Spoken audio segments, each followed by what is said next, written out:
Link, always great to see you. G'day.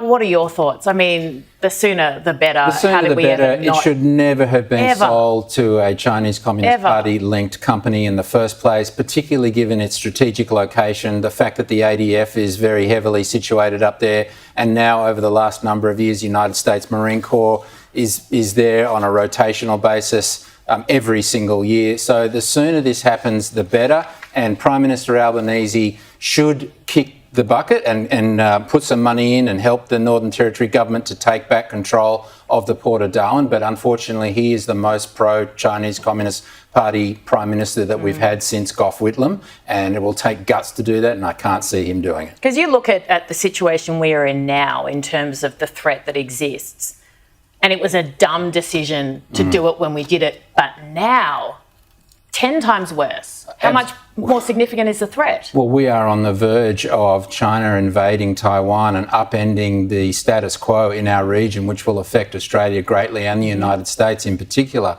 And, upsetting the Pax Americana that we've had for the last 80 years, which will be huge for Australia. And the Port of Darwin, controlled by a Chinese Communist Party-linked company, is essentially intelligence gathering at its core. And we just cannot have that in a strategic place like Darwin. No, of course not. Speaking of Chinese Communist Party aggression, the Baltic Sea, what's happened? Oh, my goodness. Well, we've seen a very large Chinese commercial vessel called the Yipeng 3 in the Baltic Sea, and it has been suspiciously hovering and loitering over the areas where the undersea data cables and communication cables, which is where all the internet and communications run through between the Baltic countries and the Scandinavian countries. And it's now been found that it dragged its cable along the seabed for 100 miles or 160 kilometres, which broke and severed 2 cables. So this is getting it's certainly an act of sabotage. It's in the grey